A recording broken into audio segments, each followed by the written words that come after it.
Esta noche hace mucho frío. La neblina cubre las ventanas y una extraña risa se escucha en el pasillo. Estos son los relatos ecuatorianos que tus abuelos nunca te contaron, narradas por sus propios protagonistas. Buenas noches y bienvenidos al Diario del Terror Ecuatoriano.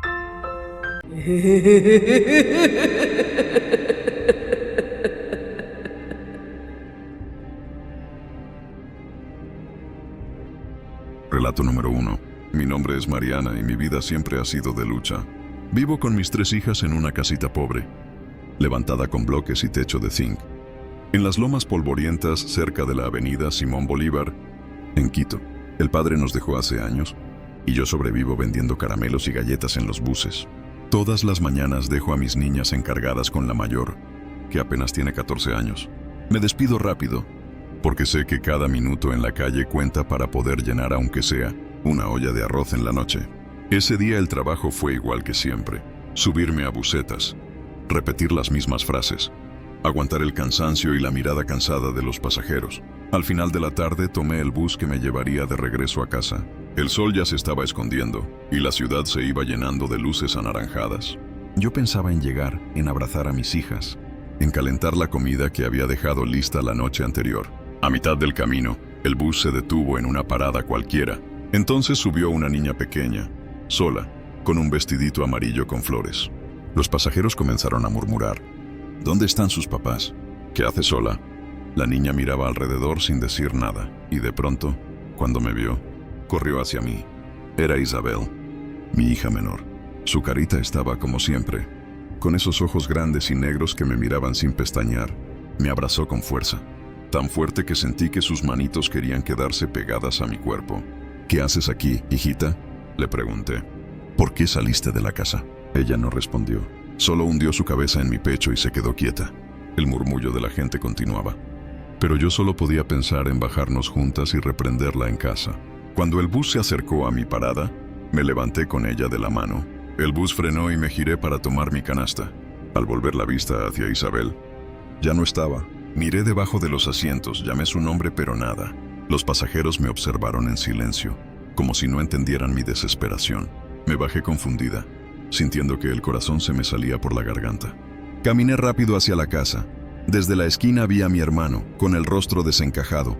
Me detuvo antes de que entrara.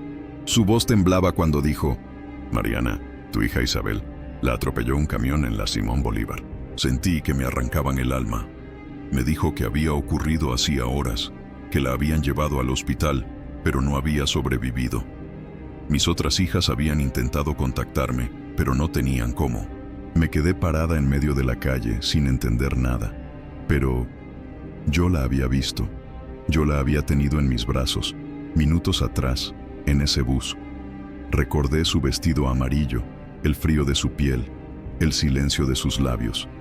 Y entonces lo supe. No había sido un error, ni un delirio. Mi hija había venido a buscarme, a darme un último abrazo antes de irse para siempre. No quería que llegara a casa y me encontrara con la noticia sin antes sentirla por última vez.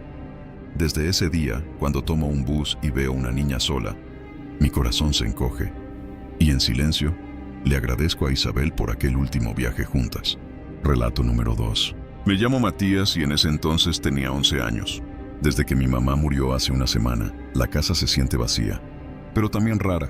Mi papá trabaja hasta tarde y yo me quedo solo casi todas las noches. Al principio era solo silencio, pero luego empezaron los ruidos, pasos lentos en el pasillo, como si alguien caminara descalzo, rasguños suaves en las puertas, y a veces un murmullo lejano que no podía entender. Me tapaba con la cobija y trataba de dormir, pero el miedo se metía bajo la piel.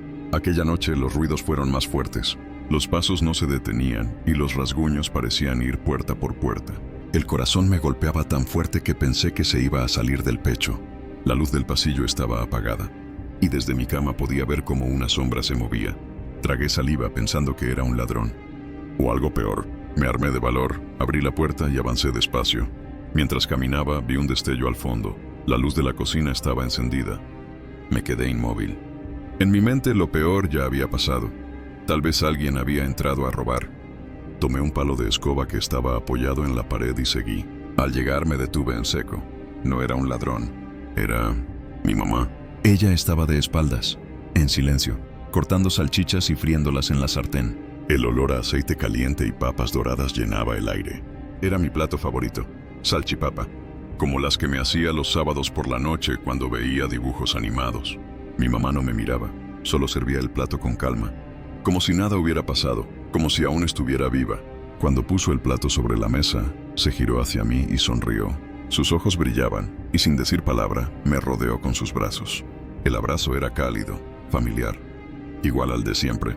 Entonces me inclinó la cabeza hacia su hombro y susurró con voz suave: «Siempre estaré contigo». En ese instante, su cuerpo comenzó a desvanecerse y la luz de la cocina se apagó. Me quedé en la oscuridad, temblando, con el olor de la comida flotando todavía en el aire. Cuando encendí la luz, el plato seguía ahí, caliente, con las papas y salchichas perfectamente servidas. Me senté, tomé el tenedor y comí en silencio. Cada bocado me sabía a hogar, a un amor que no se va aunque el cuerpo falte. Cuando terminé, dejé el plato en el fregadero y me quedé de pie un momento. No tenía miedo, no esa noche. Mientras salía de la cocina, miré hacia la nada y susurré: «Te quiero, mamá». Y aunque no la vi, juraría que sentí su mano rozando mi cabello, como cuando me arropaba para dormir. Relato número 3. Me llamo Jorge y soy taxista desde hace 15 años.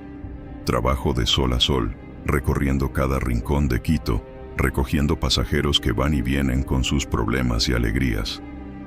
Mi momento favorito del día era volver a casa y encontrar a mi hijo Mateo, de 8 años, esperándome en el patio. Siempre corría hacia mí con los brazos abiertos, gritando: «¡Papá!», y yo lo levantaba en el aire como si fuera un avión. Ese abrazo borraba todo el cansancio. Un martes cualquiera, mientras estaba en la Avenida América, recibí una llamada que me cambió la vida. Mateo había muerto, un infarto fulminante, así dijeron los médicos. Nunca entendí cómo un niño tan sano podía irse así, tan de repente. Me quedé vacío. Durante más de 3 meses no encendí el taxi. No tenía fuerzas para manejar, ni para sonreír, ni para seguir viviendo. Solo lo hacía por mis otros 2 hijos, que también me necesitaban. Un día, con el poco valor que me quedaba, decidí volver a trabajar. No porque quisiera, sino porque las cuentas no esperaban. Ese primer día fue largo y pesado. Caía la noche cuando por fin regresé a casa. Me estacioné frente al portón, y ahí estaba él. Mateo, de pie en el patio, sonriendo con los brazos abiertos, listo para abrazarme como siempre. Me quedé congelado. El corazón se me aceleró, y las lágrimas me nublaron la vista. Abrí la puerta del taxi tan rápido como pude, corrí hacia él, y en ese mismo segundo desapareció. El patio quedó vacío. Solo el eco de mis pasos y mi respiración agitada llenaban el aire. Entré a casa con las manos temblando, sin poder decir nada. A la noche siguiente pasó lo mismo. Y la otra noche también. Siempre que llegaba, ahí estaba mi hijo, esperándome, con esa sonrisa que me rompía el alma. Pero apenas yo abría la puerta del taxi, se desvanecía. Al principio pensé que era mi mente jugándome una mala pasada, pero lo veía tan nítido, tan real, que no podía convencerme de que no fuera él. Hubo noches en las que me estacionaba frente a la casa y no abría la puerta. Me quedaba sentado en el taxi, mirándolo, sonriendo entre lágrimas, como si alargar ese momento lo mantuviera vivo. Dormí muchas veces ahí, solo para seguir viéndolo, aunque fuera a la distancia, aunque nunca pudiera tocarlo. No sé por qué sigue apareciendo. Quizás no se ha ido del todo. Quizás me está cuidando. O tal vez es su forma de decirme que no deje de vivir. Yo, mientras tanto, sigo manejando cada día y cada noche. Al volver, busco con la mirada esa figura pequeña en el patio, aunque sé que en cuanto abra la puerta, él desaparecerá. Relato número 4. Nos casamos jóvenes, llenos de ilusiones y con el sueño firme de formar una familia. Desde el primer día, nuestra casa tuvo un cuarto especial.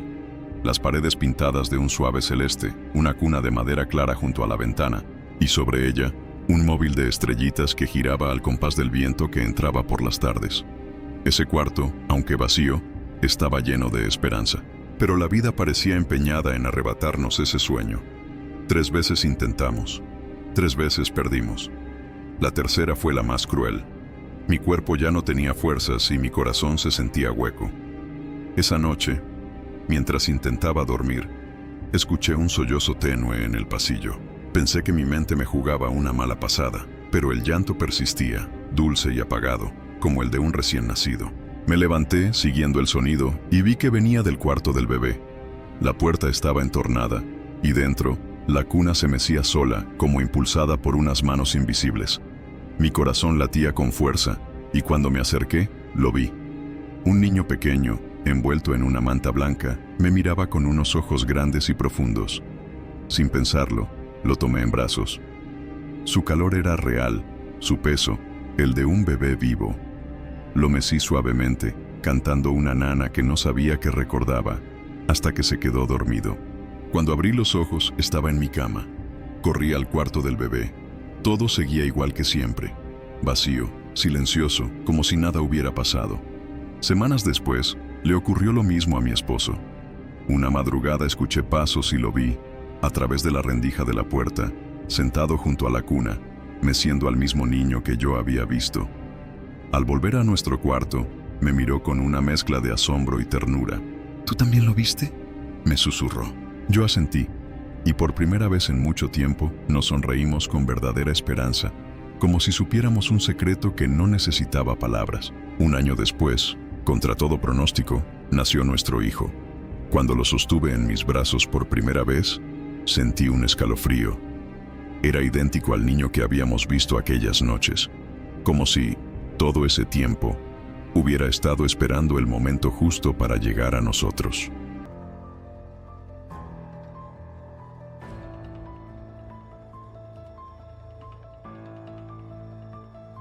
Apostaría mi alma a que nadie había escuchado este relato antes. Si te gustó la historia, únete a nuestra comunidad y cuéntanos tus experiencias de terror en los comentarios.